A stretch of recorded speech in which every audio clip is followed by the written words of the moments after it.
Are you absolutely swamped by the world of investing? Does the idea of picking stocks, balancing portfolios, and understanding all the jargon make you want to just give up? What if I told you there's a super simple, literally set it and forget it solution that could handle your investments for you, designed specifically for beginners? Today, we're diving into what is a target date fund and should you just use that? Get ready to simplify your financial future, because this could be the game changer you've been searching for.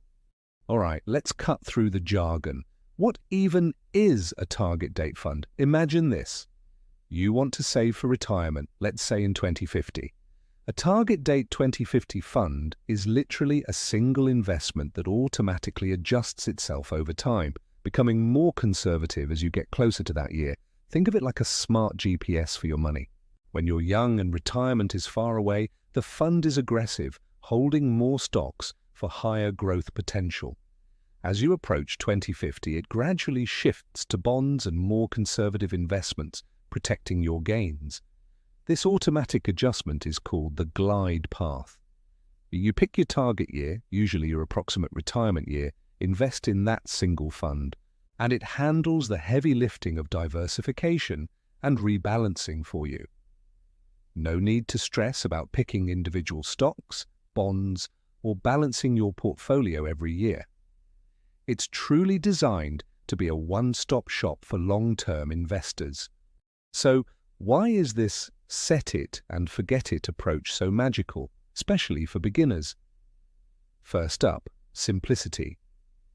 Seriously, you literally pick one fund, no research paralysis, no endless scrolling through thousands of options.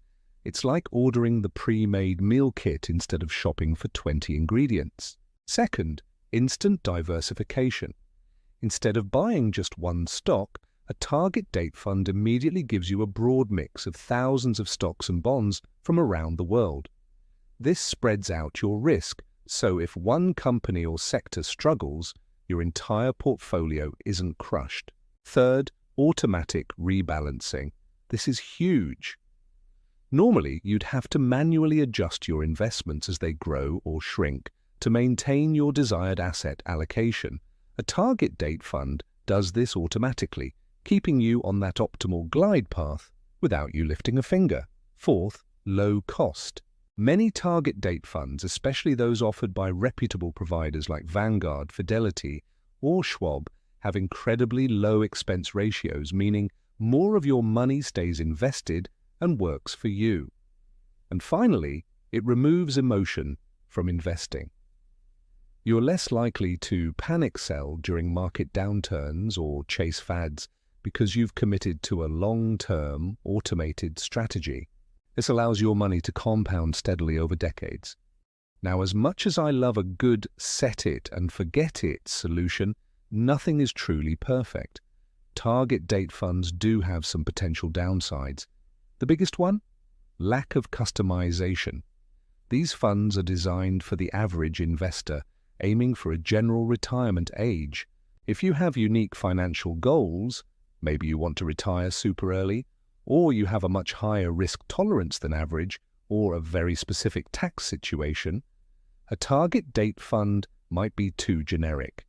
It's like buying a one-size-fits-all t-shirt. It might fit okay, but not perfectly tailored. Second, you might have overlapping holdings if you're not careful. If you already have some investments and then add a target date fund, you could inadvertently be overinvested in certain areas. It's rare if the TDF is your only investment, but something to be aware of. Third, fees, while often low, can vary. Some funds, especially those in employer-sponsored plans, might have slightly higher expense ratios or even hidden administrative fees. Always check. And finally, while they diversify across stocks and bonds, they might not diversify into other asset classes like real estate or commodities. For most beginners, this isn't an issue, but for advanced investors, it's a consideration. So, who is a target date fund really for? It's your best friend if you are a true beginner feeling overwhelmed by investment choices. If you want a hands-off approach and just want to automate your savings, these are phenomenal. They're also excellent for long-term goals like retirement, especially within tax-advantaged accounts like a 401k or IRA, where you might only have a limited menu of options. Most employer plans offer them precisely for this reason: simplicity. This is also for anyone who just doesn't want to spend time researching and managing their investments. Your time is valuable, and if you'd rather spend it on other things, TDFs are a fantastic solution. But when is it not your best friend? If you're an experienced investor who enjoys active management and custom tailoring your portfolio, you'll likely find TDFs too restrictive. If you have a very high risk tolerance and want to stay 100% in stocks for much longer than a typical TDF glide path allows, or conversely, if you're extremely risk-averse and want more bonds much earlier, it might not align. Also, if you have multiple, very distinct financial goals with different timelines, a single TDF might not be the most efficient strategy. Okay, you're convinced and want to jump in. How do you choose the right target date fund? First and foremost, check the expense ratio. This is the annual fee you pay expressed as a percentage of your investment. Look for funds with low expense ratios, ideally below 0.5%, even better if it's below 0.2%. Every basis point matters over decades. Second, understand the underlying holdings. Most TDFs are funds of funds, meaning they invest in other index funds or ETFs. Look at what those underlying funds are. Are they broadly diversified? Do they include international exposure? Most good ones do. Third, examine the glide path.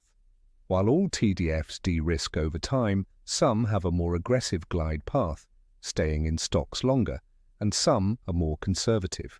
Understand if it's a to-retirement path, de-risks up to retirement, or a through-retirement path, continues de-risking even after your target date. Finally, and this is crucial, make sure the target date aligns with your intended retirement year. If you plan to retire in 2045, pick a 2045 fund, not a 2050. Don't overthink it, but these key factors will help you make an informed choice within this simplified investing strategy. So, there you have it. Target date funds offer an incredibly powerful hands-off solution for simplifying your long-term investing, especially for beginners. They're not a perfect fit for everyone, but for many, they're the ultimate set-it-and-forget-it strategy to build wealth and reach those retirement goals without all the stress. Remember, the best investment strategy is one you can stick with. If a target date fund gives you that peace of mind and keeps you consistently investing, then it's absolutely worth considering. What are your thoughts? Have you used a target date fund, or are you considering one? Let me know in the comments below. Don't forget to like this video, subscribe for more simple finance tips, and hit that notification bell so you don't miss our next deep dive. Thanks for watching, and I'll see you in the next one.